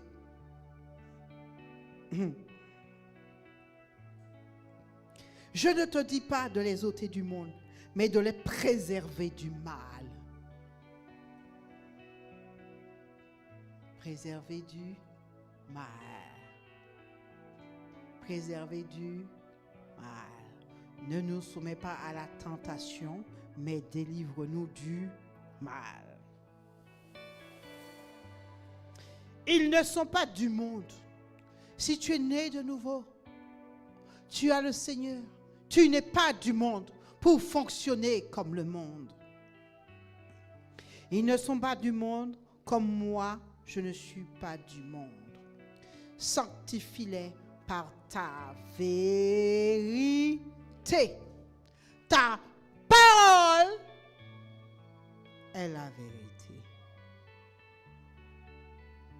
C'est pour ça que tu es à l'école, pour comprendre la vérité, cette parole. Comme tu m'as envoyé dans le monde, je les ai aussi envoyés dans le monde. Je répète, comme tu m'as envoyé dans le monde, je les ai aussi envoyés dans le monde. Jésus t'envoie dans le monde pour une mission.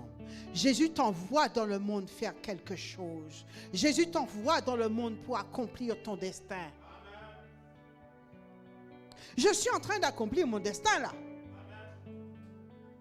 Je sais ce que Dieu m'a dit. Apôtre Api avait fait un grave accident. Je sais que Dieu m'avait appelé. Mais à un moment donné, il a commencé à me donner les détails de mon appel. Il avait fait un très grave accident, il était encastré dans une voiture. Et moi, j'allais sur le lieu de l'accident parce que les autorités voulaient que je sois là par rapport à son métier de l'époque où il avait une certaine somme énorme dans la voiture par rapport à son travail. Et je devais récupérer cette somme. Donc, on m'a permis de venir sur le lieu. Mais quand il a fait l'accident, j'ai réveillé mes fils Samuel et Emmanuel. Et je leur ai dit, c'est difficile ce que je vais vous dire, mais je dois vous le dire. Attachez votre cœur, les enfants. Papa a fait un accident. Ils ont hurlé. Je dis, il n'est pas mort, mais on doit aller sur le lieu de l'accident. Et on est descendu et on était dans le garage en train d'attendre qui venait nous chercher en pleine nuit. On s'est mis sur le béton du garage à genoux. C'était quelque chose. Et là, j'ai prié. Et le Seigneur m'a dit, c'est pour des temps comme ça que je t'ai élevé. Le Seigneur a précisé ma personnalité d'aide. La notion d'aide dans le ministère que je suis. Ne veuille pas que je fasse plus, Église. Je suis l'aide d'apôtre Api dans le ministère. Et parfois lui-même m'a poussé trop, sortant de la notion d'aide, avant de me ramener lui-même. Ne veuille pas que j'aille au-delà. Je n'irai pas au-delà. Parce que j'ai déjà été au-delà. Savoir les conséquences que ça donne. Je suis à ma place. Aide de l'apôtre Api. Aide de mon mari de surcroît. Est-ce que tu vois? Le mari d'abord d'ailleurs. Est-ce que tu vois ça, Église? Je sais que tu es debout, Église, je le sais. Et je me sanctifie moi-même pour eux, disait Jésus, afin qu'eux aussi soient sanctifiés par la vérité. Écoute ça. Ce n'est pas pour eux seulement, ces disciples qui étaient là, ces apôtres, que je prie, mais encore pour ceux qui croiront en mon nom. Ce n'est pas pour eux seulement que je prie, mais encore pour ceux qui croiront en moi par leur parole.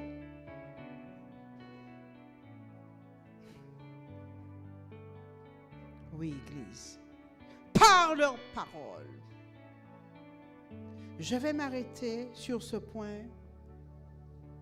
Tu peux t'asseoir.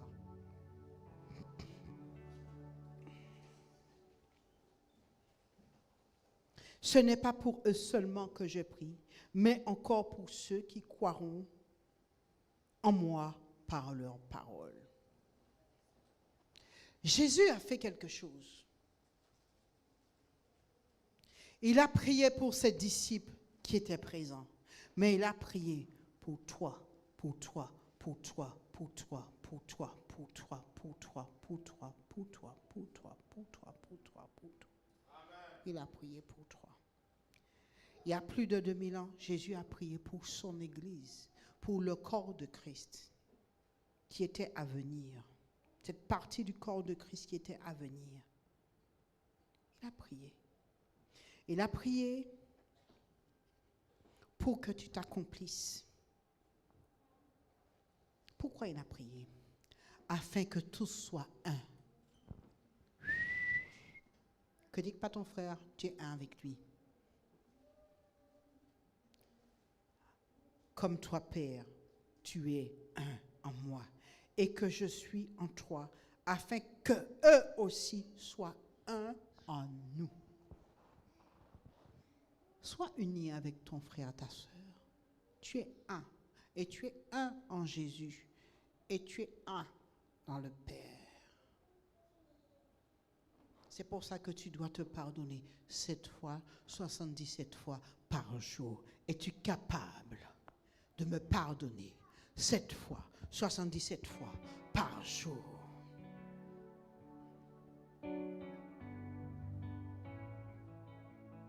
Es-tu capable?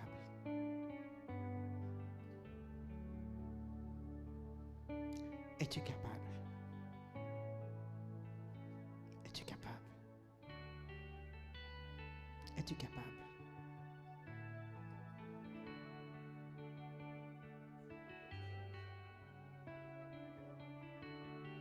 Es-tu capable?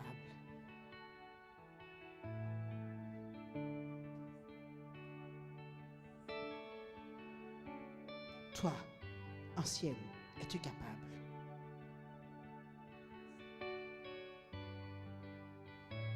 Et toi, papa, es-tu capable de pardonner 7 fois, 77 fois par jour? Je ne sais pas. Pourtant, c'est à ça que Dieu nous a appelés, à pardonner, à t'accomplir. Le manque de pardon empêche l'accomplissement.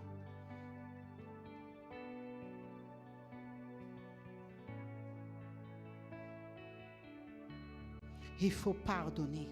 Il faut chercher le pardon du profond de ton cœur. Des fois, ça ne veut pas le premier jour. Des fois, ça ne veut pas le deuxième jour. Des fois, ça ne veut pas le troisième jour. Des fois, le 4e jour.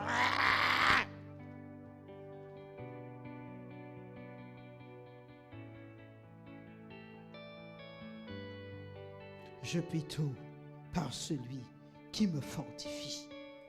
Je puis tout par celui qui me fortifie. Je ne vais pas te dire que c'est facile. Et toi, madame, tu es mariée, tu sais que des fois, ce n'est pas facile.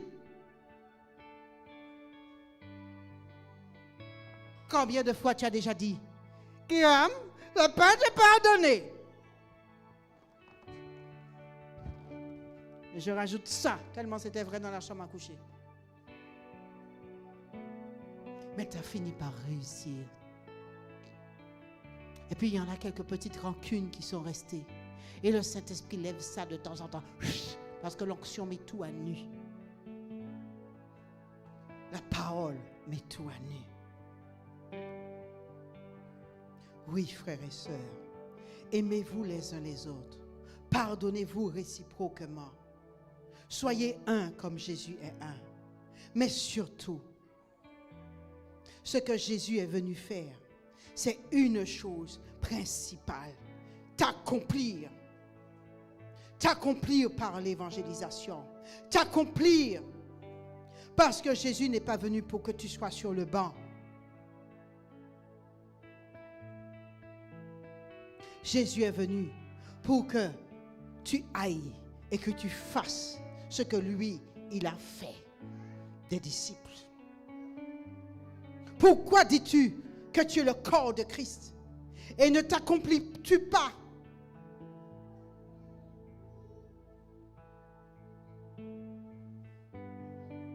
Le corps de Christ n'a pas fini de travailler sur la terre.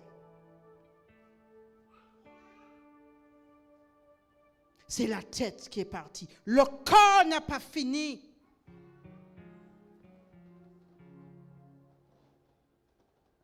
Le corps n'a pas fini. Jésus avait sa part de mission en tant que tête.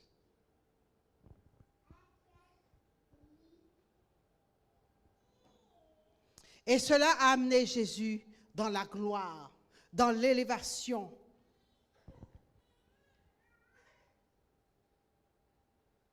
Tu as le salut de ton âme en tant qu'entité spirituelle, parce que tu es un être spirituel. Tu as cette partie. Mais laisseras-tu l'âme de ton voisin pour Satan?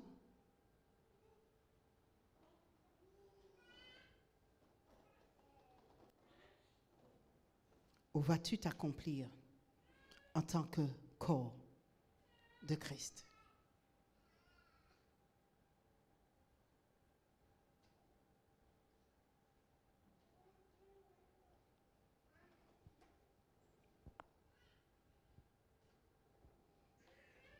Jésus a prié pour toi, pour que tu t'accomplisses.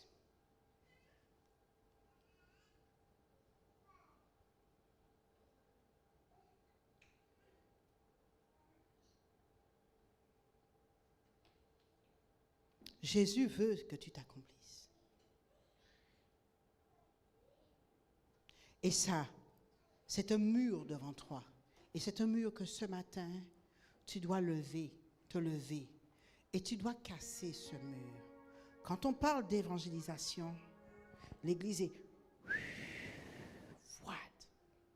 Elle ne pouvait pas nous parler d'autre chose. Toujours ça, ces jours-ci.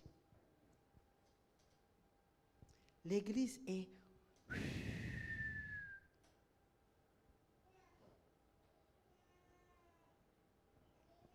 Tu ne t'accomplis pas, Église. C'est mauvais. Accomplis ton destin en portant la vie que Dieu te donne à quelqu'un.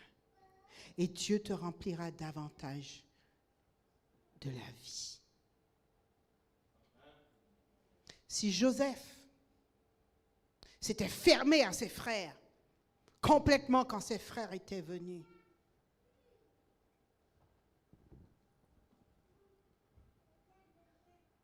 regarde Joseph, regarde dans quelle partie de la Bible l'histoire de Joseph est. Et regarde tout le restant de la Bible. D'un homme qu'on a vendu en Égypte. Le reste, il y a eu de l'accomplissement dans la vie du reste.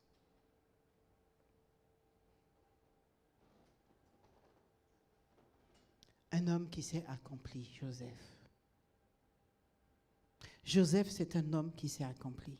Il a permis que ses frères et ses sœurs, sa famille, viennent à l'abri dans le pays d'Égypte. Parce qu'il y avait la famine, une famine extrême. Il ne les a pas laissés à la mort. Il s'est accompli. Accomplis-toi. C'est ta destinée.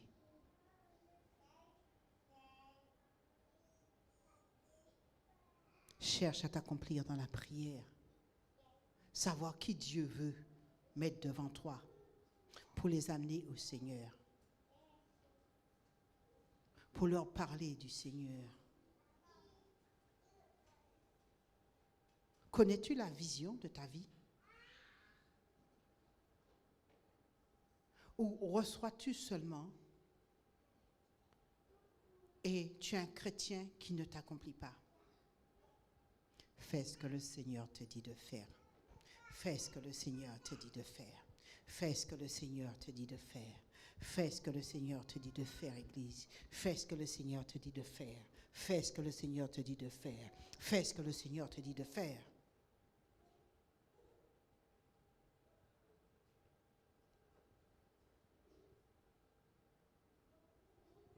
Lève-toi.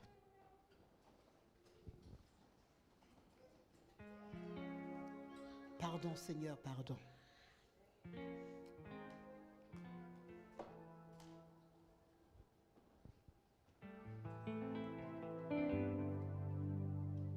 Regarde ta condition. C'est l'heure de faire le bilan avec Dieu. Et de regarder que tu as laissé tes amis, les membres de ta famille, les collègues de travail, tu les as laissés comme ça, entre les mains de l'ennemi. Et que tu ne t'es pas accompli. Tu n'as pas fait l'œuvre du Seigneur. Et qu'aujourd'hui, cela porte préjudice à ta propre vie. Regarde là où tu as failli. Tu n'as pas obéi. Tu as pensé qu'à toi. Tu as pensé qu'à tes attaques et avoir des victoires. Qui n'a pas d'attaque? Qui n'a pas d'attaque dans le corps de Christ? Mais accomplis-toi, Église. Regarde ton état. Chacun regarde pour lui-même. Parce que chacun est concerné. Que tu sois jeune chrétien ou que tu as un an dans l'église, quel soit le temps que tu as dans cette église, tu t'es pas accompli. Jette-moi des cailloux si tu veux par la suite. Mais sache que les cailloux ne m'atteindront pas. Parce que la vérité est plus forte que tout. Baisse tes yeux. Regarde-toi et demande pardon à Dieu parce que tu ne t'es pas accompli. Tu as laissé.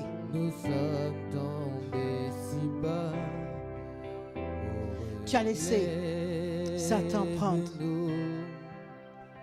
les âmes du Seigneur.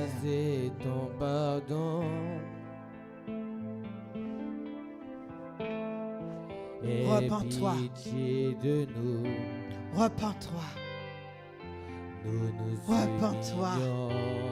Il ne suffit pas de recevoir des grâces et des bénédictions. Mais repends-toi. Tu as laissé que cette église ne se remplisse pas. Et dessus quoi toi-même, tu as aussi critiqué qu'elle ne se remplisse pas. Parce que tu n'as pas fait ton devoir devant Dieu.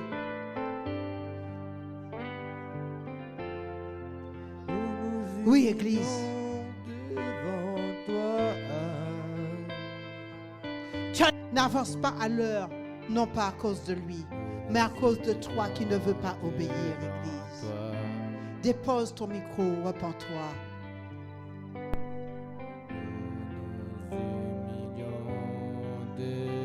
C'est toujours les mêmes qui vont évangéliser dans cette église, qui vont dehors dans la rue. Lève-toi, peuple de Dieu.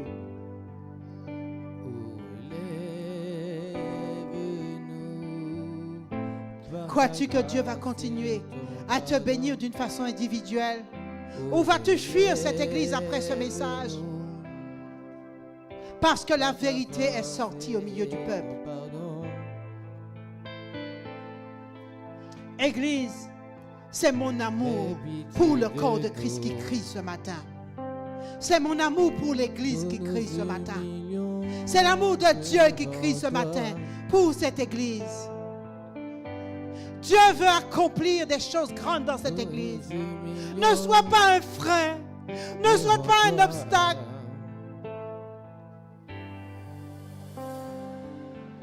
Nous nous humilions devant toi.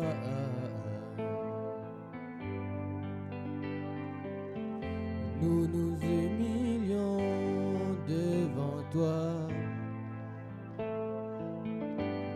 Oh oui, nous nous humilions devant Père, toi. je suis ta fille. Je suis ta servante. J'ai porté ta parole selon ce que tu m'as instruit, selon ce que ton serviteur m'a instruit et enseigné, Seigneur. Chut. J'ai porté ta parole, Père, à ton peuple. Mais Seigneur Dieu, je prie pour ton peuple qui est rentré dans le conformisme, ton peuple qui se conforme à ce monde, Seigneur Dieu, au principe de ce monde, Seigneur Dieu. Ton peuple, Seigneur Dieu, qui ne veut pas changer, qui ne veut pas être transformé, qui ne veut pas être brisé, qui ne veut pas, Seigneur Dieu, faire ta volonté. Ils ont le Saint-Esprit, comme ceux qui sont présents, comme ceux qui sont absents. Qu'ils soient maintenant convaincus par le Saint-Esprit pour ne pas avoir fait ta volonté, accomplir leur destin par l'évangélisation. Ils ont laissé les âmes qui se perdent, Seigneur Dieu, entre les mains de l'ennemi. Seigneur, pardonne, restaure, relève. Mais Seigneur Dieu, nuit et jour à partir d'aujourd'hui, conduis-les à faire des brebis. Conduis-les à faire des brebis.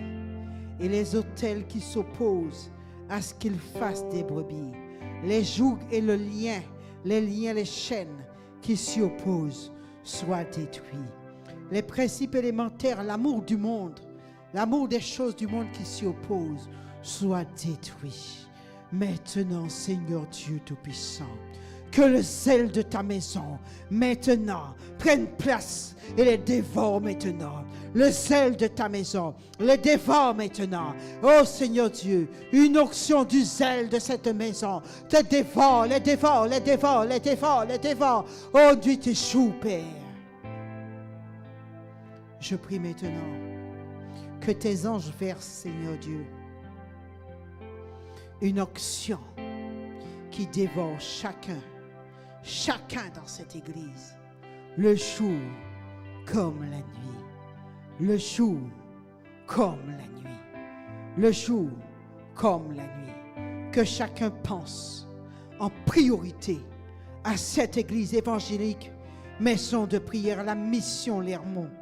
Seigneur Dieu, que cela devienne nuit et jour leur priorité à jamais et pour toujours, au nom de Jésus-Christ, au nom de Jésus-Christ, au nom de Jésus-Christ, que tu sois présent, que tu sois absent, cela te saisit, peuple de Dieu de la mission Lermont maison de prière, au nom de Jésus, que tu sois en France, que tu sois au Cameroun, cela te saisit, que tu le veuilles pas, cela te saisit, au nom de Jésus-Christ. J'ai prié. Amen. L'apôtre Happy, c'est un ami, c'est un collègue, c'est un frère. On s'aime tant et j'aime bien sa femme. Amen. Nous allons prier. Nous te rendons toute la gloire, Dieu des cieux, le Père de Jésus-Christ. Toi qui as permis que nous venions dans ta maison ce matin, Merci pour l'ouverture du Saint-Esprit. Merci pour tout ce que tu as accompli. La parole qui a été prêchée, que cette parole produise des fruits dans le cœur. Seigneur, permets que nous ne soyons pas des enfants oubliés, mais des bien-aimés. Bien-aimés en Jésus-Christ. Tu es un Dieu qui connaît nos besoins et tu pourvois à nos besoins. Alors Seigneur, tout celui ou celle qui est là avec un problème, tu connais les fonds de problème. Je prie que ta main puissante la touche et qu'elle soit libérée au nom de Jésus de Nazareth. Père, la grâce que tu as promis soit notre partage pour que cette semaine qui commence soit une semaine bénie, que nous ne manquions tes bénédictions. Permets à chacun de participer aux activités de l'Église. Quand on participe aux activités de l'Église, on connaîtra l'Église, mais on grandira dans le Seigneur. Père, merci de bénir ta servante que tu as utilisée. Merci de bénir chacun, chacune, d'avoir eu part à ces cultes. Et nous ne voulons pas oublier, Seigneur, ton serviteur à Auxerre. Bénis-les. Bénis son retour au nom de Jésus. Que la grâce de notre Seigneur Jésus, l'amour du Père et la douce communion du Saint-Esprit soient en chacun de nous. Et c'est dans le bon nom de Jésus. Amen. Soyez bénis.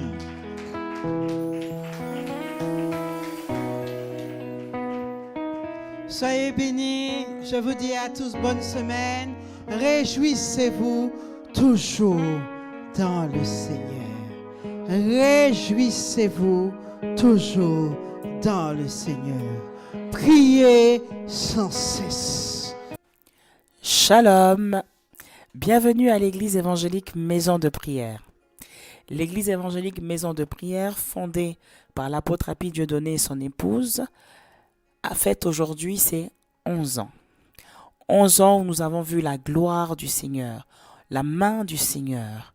Et nous avons aujourd'hui pour projet l'acquisition de notre local.